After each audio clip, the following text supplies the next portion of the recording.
Good afternoon, guys. So today we are going to discuss about amine stress corrosion cracking. Okay, so amine stress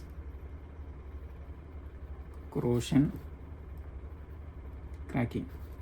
Okay, before discussing about amine stress corrosion cracking, we'll just go through about amine.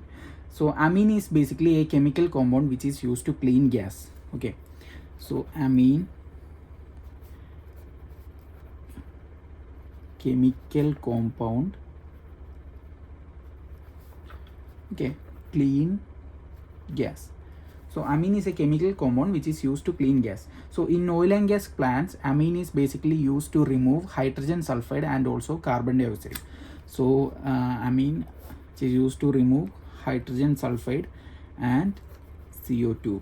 So H2S and CO2. So H2S is very deadly and also dangerous and also highly corrosive, and carbon dioxide is highly corrosive. So we need to remove these two for the effective performance in a plant, or safe performance in a plant.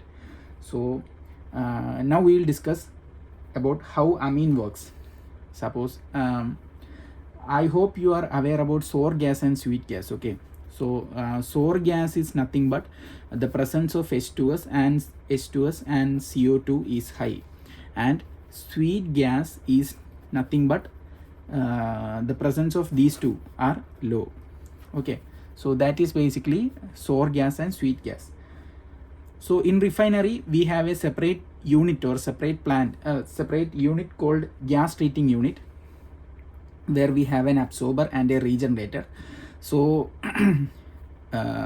basically amine is a chemical compound which is used to clean gas, right? So we need to remove these two things using amine.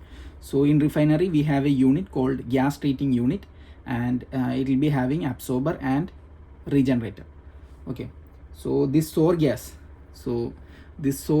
will enter this amine treating unit, also gas treating unit, and that will be absorbed to an absorber, and absorber will have different sections. Okay, so this is our absorber, will have different sections, and this sour gas will enter the absorber initially, and amine injection will happen from top part, and lean amine. So I hope you are aware about lean amine and rich amine. So lean amine is nothing but fresh amine, or where the presence of H2S and CO2 is not there, or fresh amine or regenerated amine. Okay, so that is lean amine, and rich amine is like after this amine injection, this H2S and CO2 will get mixed with that amine, so that is called rich amine. Okay, so lean amine and rich amine. So when the sour gas enters the absorber, it will be separated using different layers like liquid and gas, and then amine injection will happen.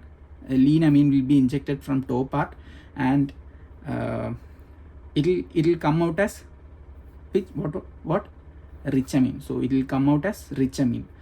Okay, so and then again this amine is sent to regenerator. This rich amine, again we cannot use this rich amine, right? It already has H2S and CO2 inside this, so we cannot input this rich amine again to the absorber, because it already contains H2S and CO2. So this needs to be regenerated, right? So this rich amine will be sent to a regenerator, where it will be again sent to this absorber for removal of H2S and CO2. So that is the process happening in this gas treating unit. So I just gave a basic idea. If we are going deep into it, we have many other processes also. So now we will see the common types of amine used. Okay, so the common types of amine used is MEA. Okay, so what is MEA? Monoethanolamine. Okay, monoethanolamine. So, and next one is DEA. What is DEA? Yes, diethanolamine.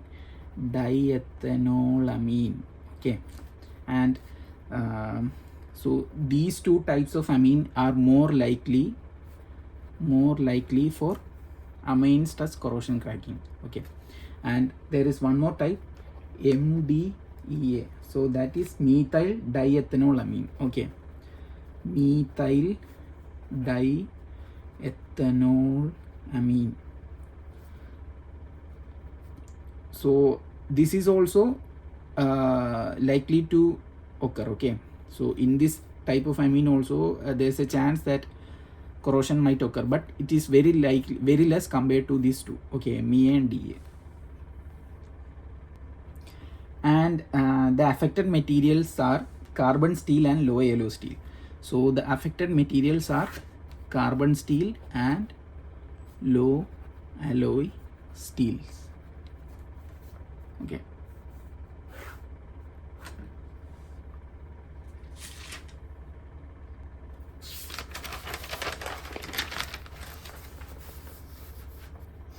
So now we will see the critical factors.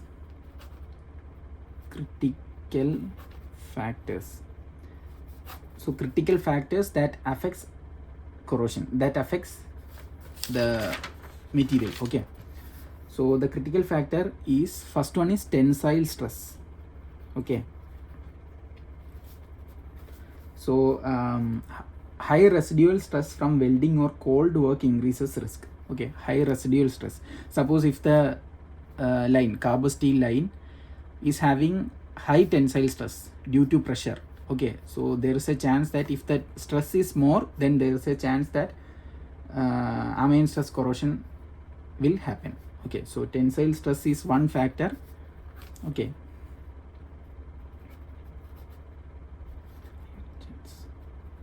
and second one is type of amine. Okay, so type of amine we already discussed. What are those? MEA, DA and MDEA. Okay, MEA and DA are more likely to occur, and MDEA is less likely to occur comparing with these two. Okay, MDEA. And third one is temperature. Okay, so if the temperature is high, then there is a higher chance that this corrosion might occur. Okay, and fourth one is post weld heat treatment. Okay, so PWHT, post weld heat treatment. So recommended for all lean amine systems to relieve stress. Okay, we have lean amine and rich amine. So there is a higher chance that this lean amine might cause corrosion, because in rich amine there is less chance, because rich amine is enriched with FES. Like after absorption of H2S, rich amine is enriched with FES. FES is iron sulfide. Okay, so this FES will form a film. FES film will be formed that will protect from corrosion. Okay, so lean amine is more prone to corrosion. Lean amine, higher chance of corrosion.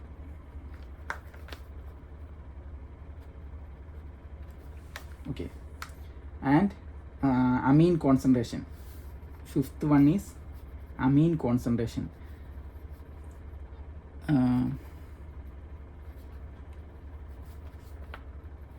Less chance. Okay, or less significant. That will be the appropriate wording or correct wording.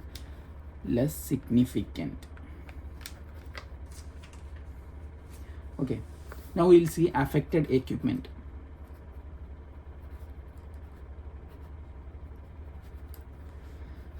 First one, non-post weld heat treatment carbon steel in amine service. Suppose if we have an amine service and post weld heat treatment has not been done on that, then there is a higher chance that this corrosion might occur. Okay, non-post weld heat treatment, CS in amine service. Example, we have contractor, absorber which I told you earlier, and stripper, and regenerator, exchanger, and piping. Okay, and rich amine is less susceptible but not immune. Rich amine is less susceptible. There is a less chance that corrosion might happen through rich amine because a film by iron sulfide is formed there. Okay, and then we will see damage morphology.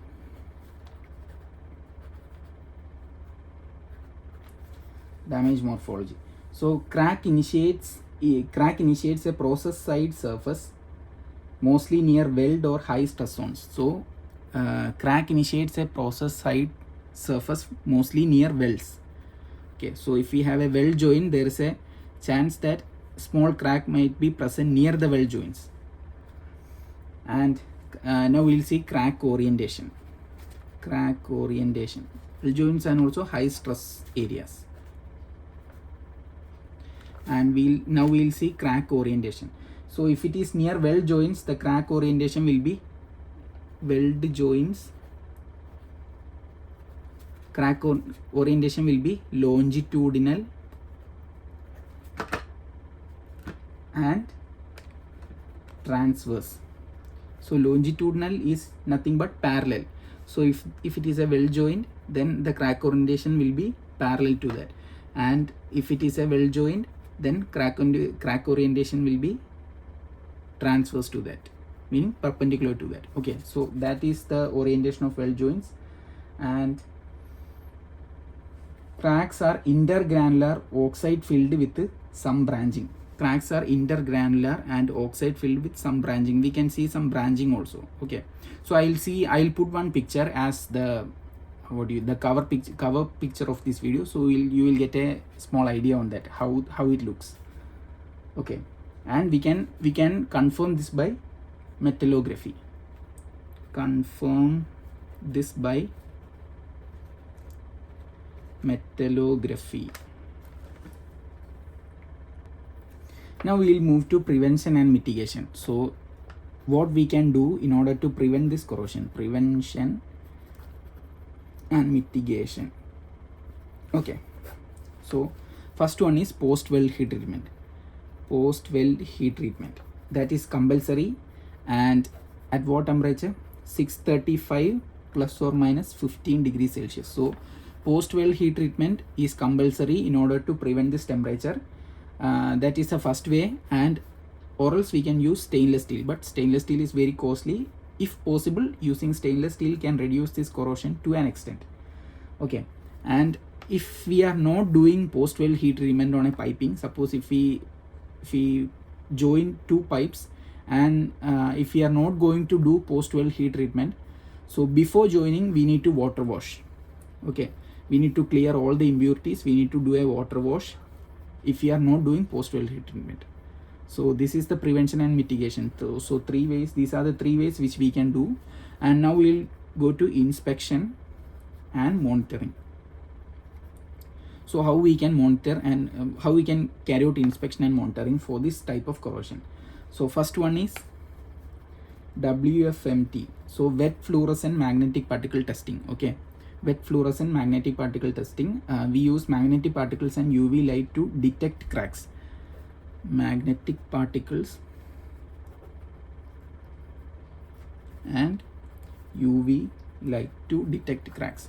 And second one is ACFM, alternating current field measurement.